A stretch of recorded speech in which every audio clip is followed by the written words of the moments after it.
لیکن عمران خان نے جو صحافیوں کے ساتھ گفتگو کی، اس گفتگو کے اندر انہوں نے گرین سگنل یا کلین چٹ ایک بار پھر صدر عارف علوی کو دے دی ہے۔ اس کی وجہ یہ ہے، انہوں نے کہا کہ صدر عارف علوی اپنے طور پر جو کچھ کر سکتے تھے معاملات کو سنبھالنے کی، انہوں نے کوشش کی۔ ایون عمران خان نے کہا کہ ان کی حکومت ختم ہونے کے بعد بھی جنرل باجوہ کے ساتھ ان کی 2 ملاقاتیں ہوئیں، اور آپ کو یہ معلوم ہونا چاہیے کہ وہ ملاقاتیں صدر عارف علوی کے ذریعے ہوئیں۔ ان میں سے ایک ملاقات ایون ایوان صدر کے اندر تھی، جس میں عمران خان نے یہ الزام لگایا تھا کہ صدر باجوہ نے ان کو کہا تھا، جنرل باجوہ نے ان کو کہا تھا کہ آپ خاموش ہو جائیں، اچھے بچے بن جائیں تو آپ کو 2/3 اکثریت دلوا دیں گے، اگر آپ نہیں کریں گے تو نہیں چپ ہوں گے تو پھر آپ کو 30 سیٹیں بھی نہیں لینے دیں گے۔ عباد علوی جو صدر علوی کے صاحبزادے ہیں، انہوں نے بھی کھل کر بولا کہ ہمارا پورا خاندان جیسے پورا ملک عمران خان کے ساتھ کھڑا ہے، ہم عمران خان کے ساتھ کھڑے ہیں۔ عمران خان جب باہر آئیں گے تو صدر صاحب ان کو بڑی فصاحت کے ساتھ چیزیں بتا دیں گے۔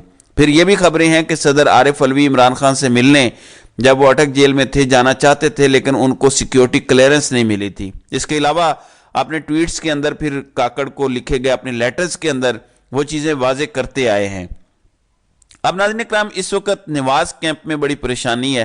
آپ جانتے ہیں کہ حافظ آباد والا جلسہ نواز شریف کا کیسے پیٹا، پھر لیا والا جلسہ منسوخ کرنا پڑ گیا۔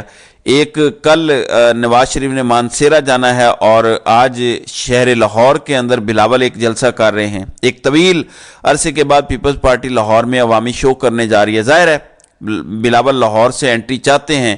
اگر آپ جائیں لاہور کی سڑکوں پر، ایون کینال روڈ پر، تو وہاں پہ ایک بھرپور کمپین پیپلز پارٹی کرتی نظر آ رہی ہے۔ اس کی وجہ یہ ہے کہ بلاول کی پریزنس شو ہو۔ تو اب لاہور میں جو ہے وہ کھڑی ہوں گی آج نواز شریف کے حلقہ NA 127 کے اندر بلاول، اور وہ اگر کوئی بات کریں گے تو میرا خیال ہے اس کو محسوس کیا جائے گا۔ لیکن اصل پریشانی یہ نہیں ہے، اصل پریشانی یہ ہے کہ ان کے اپنے لوگ جو ان کے اتحادی ہیں استحکام پاکستان پارٹی، وہ یہ کہہ رہی ہے کہ آپ یہ مت سمجھیں کہ یہ صرف پاپولیرٹی کے معاملات ہیں، نواز شریف کی کچھ چیزیں اور بھی ٹھیک نہیں ہیں۔ اب مریم نواز کو PP 159 صوبائی اسمبلی کی سیٹ پہ الیکشن لڑایا جا رہا ہے، اور ان کی خواہش شاید یہ ہے کہ وہ پنجاب کے وزیر اعلیٰ کے طور پر امیدوار بنے۔ اسی طرح یہی وجہ ہے کہ حمزہ شہباز کو پنجاب کی صوبائی اسمبلی کا ٹکٹ نہیں ملا، ان کو قومی اسمبلی کے حلقے میں اتارا گیا ہے۔ لیکن اب پرابلم یہ ہے کہ استحکام پاکستان پارٹی کے فیاض الحسن چوہان، جو کہ سیریس انسان نہیں ہے، نہ ان کے بارے میں کوئی سیریس گفتگو کرنی چاہیے، لیکن انہوں نے ٹی وی پر بیٹھ کے بات کی ہے تو ان کو کوٹ کیا جانا ضروری ہے۔ وہ یہ کہہ رہے ہیں کہ ایک تو مریم نواز کو وزیر اعلیٰ پنجاب بنانے پر اور کچھ اور چیزوں پر ان کے اسٹیبلشمنٹ کے ساتھ تعلقات ٹھیک نہیں ہیں۔ میں یہ بات نہیں کہوں گا کیونکہ مریم نواز اس وقت جس طرح سے کہہ رہی ہیں پورا سسٹم اسی طرح سے کر رہا ہے۔ اب مریم نواز کے پاس کون سی ایسی چیز ہے، کوئی گیدڑ سنگھی ہے جس کی بنیاد پر سسٹم تگنی کا ناچ رہا ہے؟ لیکن میں آپ کو یہ بتا دیتا ہوں کہ نواز شریف کے کیمپ کے اندر سب کچھ ٹھیک نہیں ہے، وہاں پریشانی ضرور ہے عوامی رسپانس کو لے کے، باقی چیزوں کو لے کے، کیونکہ آخری ٹرمپ کارڈ یہی تھا کہ نواز شریف کو لایا جائے گا تو وہ عمران خان کی مقبولیت کا توڑ نکال لیں گے، لیکن ایسا ہو نہیں پایا، نہ بیانیہ وہ بنا پا رہے ہیں۔ یعنی اندازہ کریں کہ آج 21 جنوری ہے، اس کا مطلب یہ ہے کہ 16 دن بعد پاکستان میں عام انتخابات ہونے ہیں، اور عام انتخابات کے ہونے سے پہلے آج بھی مسلم لیگ نون کے منشور اور مینیفیسٹو کا کسی کو پتہ نہیں ہے۔ ہاں، ان کی ایک ہی چیز ہے اور وہ یہ ہے کہ ہماری اوپر بات ہو گئی ہے۔ پھر ایک اور جو خطرناک بات ہے تحریک انصاف کو لے کے، کیونکہ ان کے بہت سارے امیدوار آزاد حیثیت میں ہیں، گو کہ وہ ایک پارٹی کی رکنیت رکھتے ہیں، بے شک آزاد حیثیت میں ہیں، تو کیا وہ الیکشن جیت کے تحریک انصاف کے اندر شامل ہو سکتے ہیں؟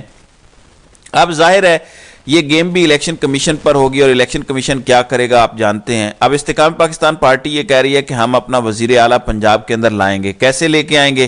ان کے مطابق ایک تو بہت سارے تحریک انصاف کے رہنماؤں کے 9 مئی کے کیس کے فیصلے الیکشنز کے قریب ہوں گے، تو وہ اس طرح سے جیت کے بھی ڈسکوالیفائی ہو جائیں گے اور سیٹیں خالی ہو جائیں گی، تو ضمنی میں ہم وہ سیٹیں جیت جائیں گے۔ دوسرا، جو جیت بھی جائیں گے وہ جیت کے استحکام پاکستان پارٹی میں شریک ہوں گے، تو اس طرح ہمارا وزیر اعلیٰ بنے گا۔ اب ان کی شمولیت کیسے ہوگی، کیوں ہوگی، میرے خیال میں اس پر زیادہ بات کرنے کی ضرورت نہیں ہے۔